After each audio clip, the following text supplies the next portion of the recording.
जय श्री महाकाल। बाबा भोलेनाथ जन जन में व्याप्त है। भारतीय जनमानस के कण कण में शिव की महत्ता है। सप्तपुरियों में से एक उज्जैनी, जिसके विभिन्न नाम अलग अलग कालखंडों में माने गए हैं, जिसके विभिन्न कालखंडों में अपनी मान्यताएं रही है। बाबा भोलेनाथ की यह नगरी इसलिए भी मान्यता अधिक रखती है कि हमारे जनश्रुतियों में, हमारे वेद पुराण में यह कहा गया है, सबसे पावन यात्रा चारों धाम की मानी जाती है। चारों धाम की यात्रा करने के बाद भी उसका यथोचित फल तभी प्राप्त होता है जब हम बाबा भोलेनाथ की इस नगरी में आकर भगवान शिव का ध्यान कर लेते हैं, भगवान शिव का पूजन अर्चन कर लेते हैं। तीनों लोकों में, त्रिभुवन में सर्वाधिक प्रतिष्ठा जिस स्वरूप की मानी गई है वो बाबा भोलेनाथ की मानी गई है, महाकाल के स्वरूप में। हम उज्जैन में बाबा भोलेनाथ को जब देखते हैं तो सराहते हैं इस उज्जैन को। जितने श्रद्धालु आरती में शामिल होते हैं वे अभिभूत रहते हैं, वे शिव की उस भक्ति में रम जाते हैं। यहां के कण कण में शिव की श्रद्धा व्याप्त होती है, शिव के प्रति श्रद्धा व्याप्त हो जाती है। और जब भस्मारती में श्रद्धालु बैठते हैं तो उस अलौकिक आनंद में वो इतने ज्यादा अभिभूत हो जाते हैं कि वे अपने आप को भूल जाते हैं। एक तादाद में स्थापित हो जाता है समष्टि से। प्रातः काल 4 बजे से जब आरती शुरू होती है तो सबसे पहले हरिओम का जल चढ़ाया जाता है और उसके बाद शुरू होता है आरती का क्रम।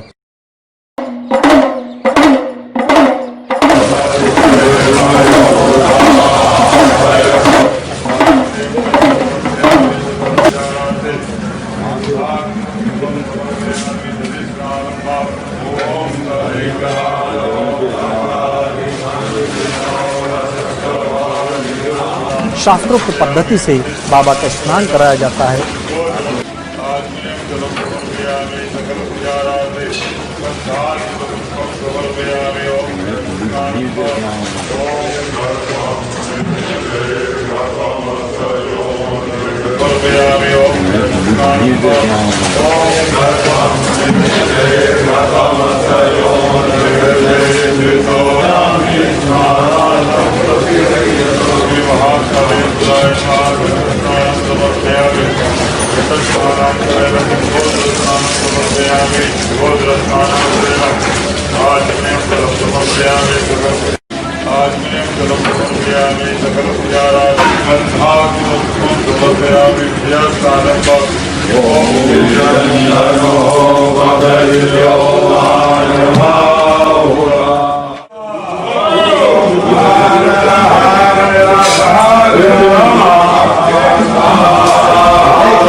उसके बाद विधिवत श्रृंगार और उसके बाद वो क्रम आता है जब भस्म चढ़ाई जाती है।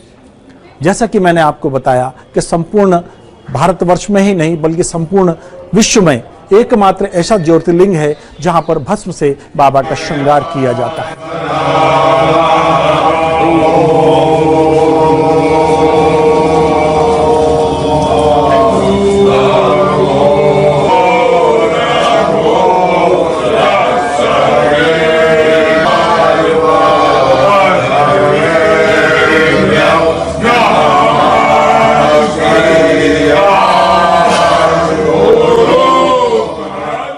भस्मारती का महत्व इसलिए भी अनुपम और अद्वितीय माना गया है कि संपूर्ण ब्रह्मांड में जहां भी जितने भी शिव मंदिर हैं, ऐसा माना जाता है कि भस्मारती केवल और केवल बाबा भोलेनाथ के इस मंदिर में, बाबा महाकाल के इस मंदिर में, भगवान शिव, भगवान आशुतोष अखिलेश के इस मंदिर उज्जैनी में ही मान्यता से मानी गई है।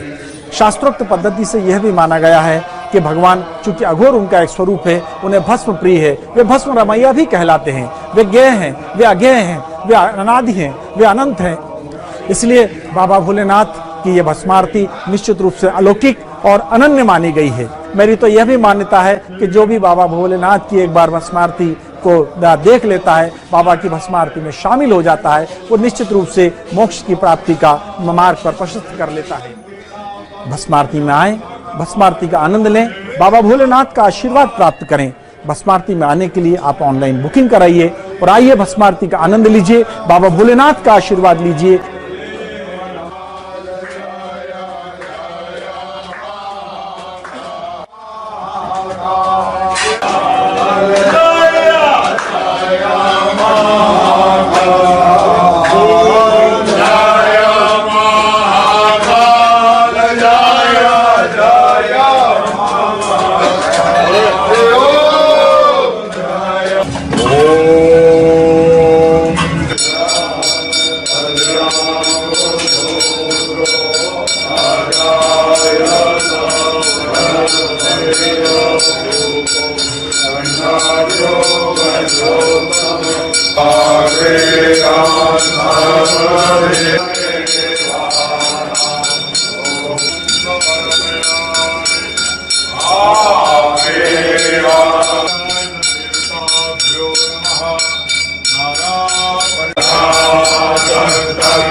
दीपं समर्पयामि दीपान्तरेण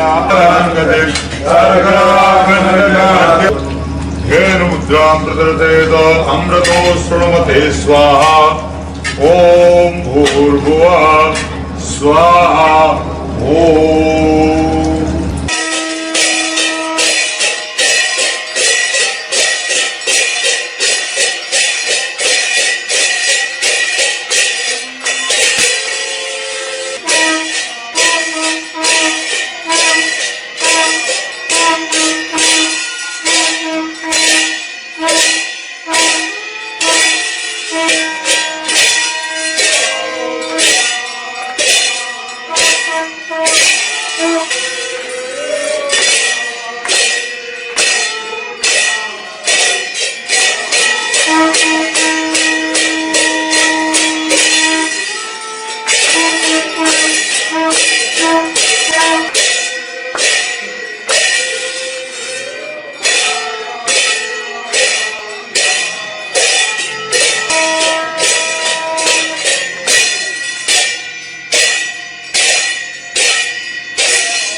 इतना ही नहीं, जब श्रद्धालु यहाँ आते हैं तो वो भाव विभोर इसलिए भी हो जाते हैं कि इस मंदिर के जो शिखर देखते हैं, इस मंदिर का जो वास्तु देखते हैं, इस मंदिर की जो पौराणिक महत्ता देखते हैं, तो उन्हें लगता है कि वो उस कालखंड में है जहां पर साक्षात शिव ने कभी आकर यहां पर आशीर्वाद दिया होगा।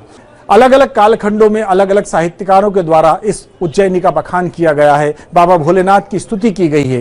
कहीं लिखा पद्म विभूषण डॉक्टर शिवमंगल सिंह सुमन ने कि मैं क्षिप्रा सा तरल सरल बहता हूँ, मैं कालिदास की शेष कथा कहता हूँ, मौत भला क्या मार सकेगी मुझको, मैं महाकाल की नगरी में रहता हूँ।